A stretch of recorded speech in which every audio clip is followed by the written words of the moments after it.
Hi there, I'm Marion from the SEO Upcycler, and in today's video I want to talk to you about keyword research. This is going to be one of a series of keyword research training videos that I'm putting on my website, and today I want to dive into how keywords work and one of the tools that I use every day when it comes to keyword research.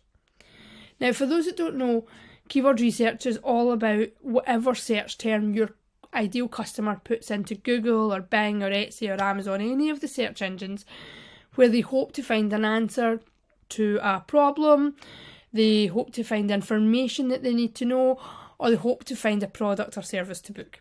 You want your website to be the answer to that question. So keyword research therefore should be at the start of any SEO campaign, because your keywords will impact every other SEO task that you carry out. They'll play a part in your content. They'll play a part in your on-site optimization. They'll be a big part on your image optimization, and so on and so forth. They will play a central role to all of your SEO tasks going forward, but they can also play a role in your other marketing tasks too. You can use them in your ads that you're running, you can use them in your social media content. Keywords give you a great insight to what your customers are looking for, and not just what you think they're looking for. It will let you see what terms and phrases they are using when they search. It will let you see the search intent behind the keyword phrase, and that will be vital when it comes to conversions. And it will let you see how competitive a search term is as well, how hard it will be to rank. But it lets you get an idea of the sheer volume of searches done each month for specific terms. Now, you'll hear a lot of names bandied around for keywords. You'll hear head keyword, main body, long tail, short tail, long tail, seed keywords. And essentially what we mean by that is a head keyword is a basic keyword like SEO. So if I was to come over into Semrush, and just here at the top, under general SEO, type in SEO. Now you could also put this down here, using the keyword magic tool. So you could click on here as well and also just type in SEO. Now what that's going to do is that's going to bring me back a very, very broad list that's very general. There really isn't much in terms of depth to that keyword, because you don't really know what the intent behind the search was. You don't really know what they were looking for. Now, yes, it could be anything in the SEO industry, but it could be a lot of irrelevant things as well, and it's so competitive and so hard to rank for. I mean, look, 100% keyword difficulty. So you'd want to avoid that. So that's the head keywords we want to just park. That's your more general one. So if you were a physiotherapist, a business coach, you come in and you put any of those in, mechanic, they're too general, they're too broad. So you want to stretch that out a little. And so maybe we could put SEO services. We could look at the head of that keyword and say, well, the head was too much, so let's expand on it, and the body of the keyword could be this, SEO services. It's got a little more information. It's a bit more specific. Somebody is looking for a specific service. They are maybe slightly further down the buying process than they would be for just broad SEO, which is purely informational. So it's got a little bit more commercial intent. And when you come onto the search terms, you'll be able to see in Semrush you are fed back a lot of really great information, such as the keyword, the search intent behind it. So it's looking to investigate brands or services, the average search volume each month, the keyword difficulty, how hard it could be to rank. And then you've got the other data that relates to if you were to buy ads, etc. You'll have all of this here, competition numbers, etc. Now, this could be good. We could look at targeting some of these. But as you can see, when you start to add an extra word to it, so here it could be professional SEO services, just see, it's much easier now to rank for, because we've gone long tail, 3 keywords or more. Local SEO services, SEO services London. I could come up here and I could type in SEO services Glasgow. And straight away, I've brought that volume down to 590. Yes, it's a lot less than the 33,000 or however much it was right at the start for the broad term SEO, but look at that, keyword difficulty of only 27.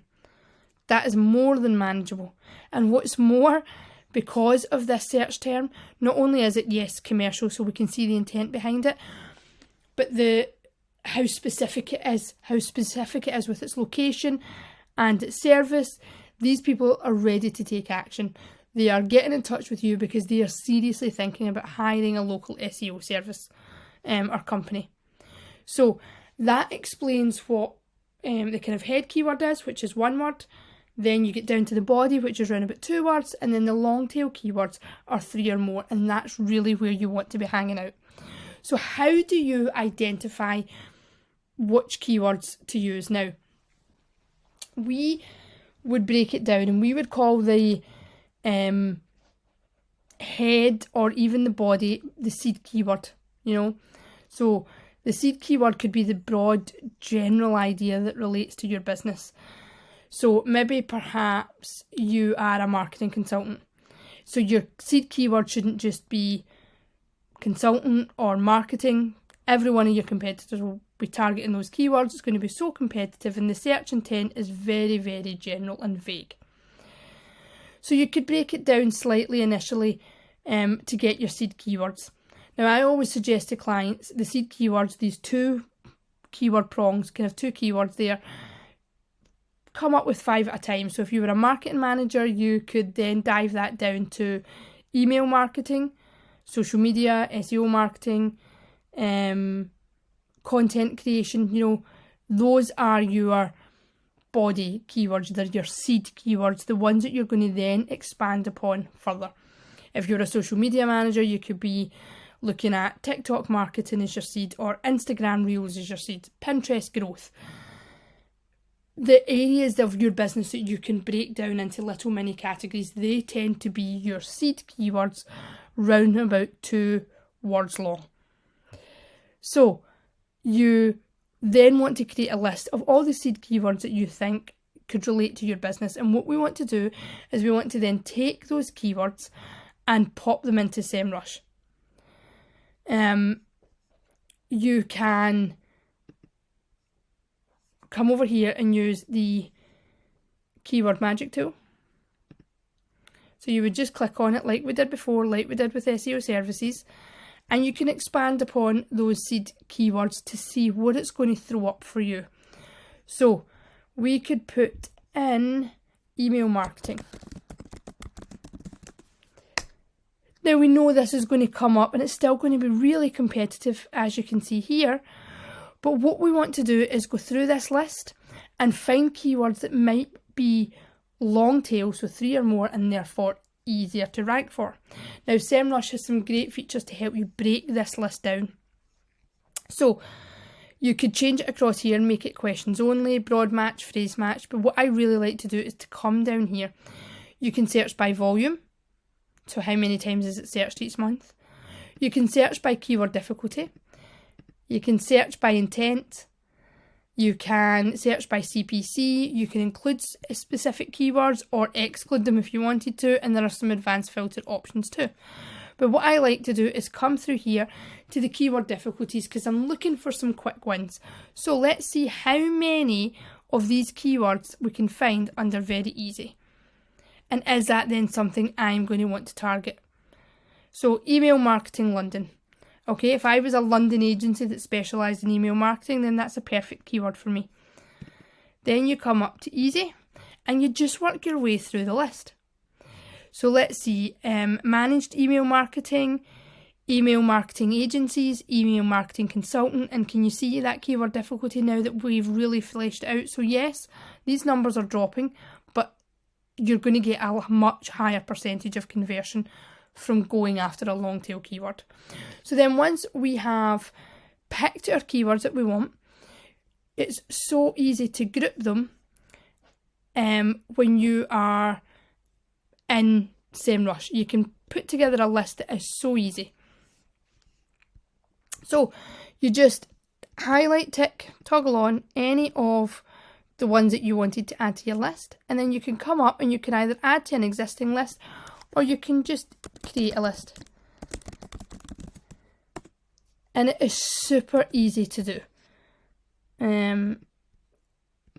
Without a doubt, one of the easiest ways to pile up and build up your list of keywords that you can then transport and export out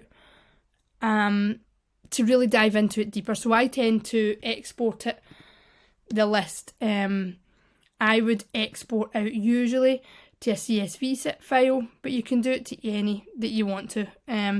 And then once I've done that, I dive into it further and highlight the ones that will work, delete the ones that won't, until I've got a fairly comprehensive list of keywords.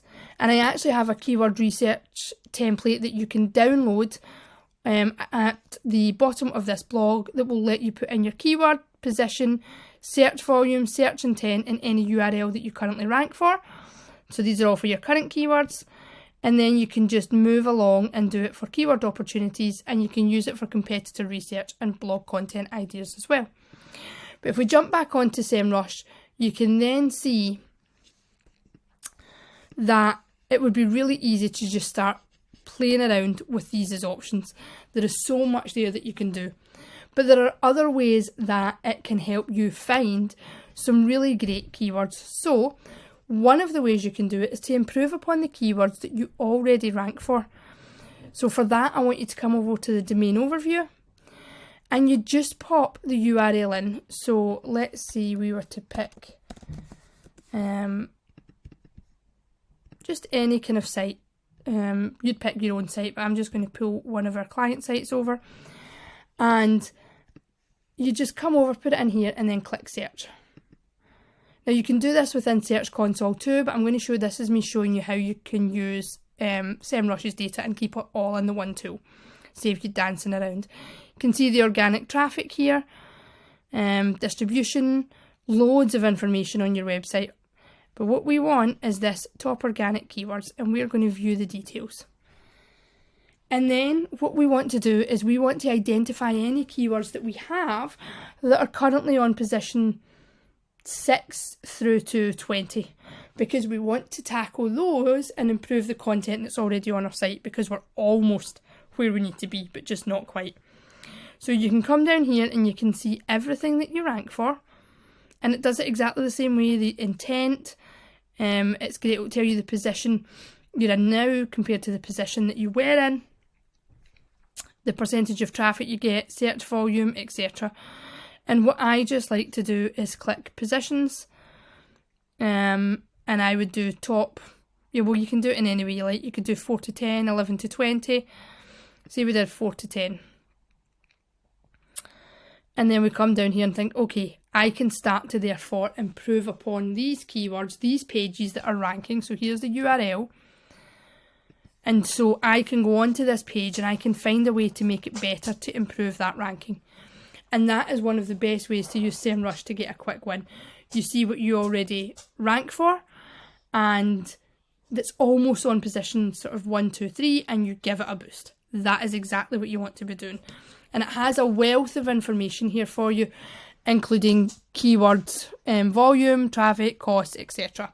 Okay, sorry, keywords that are the number of keywords that you rank for, the amount of traffic that brings in, and the cost if you were paying for that ads.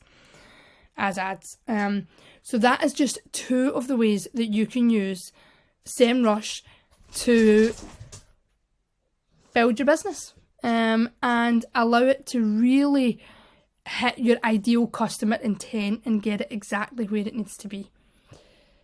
If you've got any questions on this, feel free to pop them in the comment box below or email me, Marion at theSEOupcycler.com.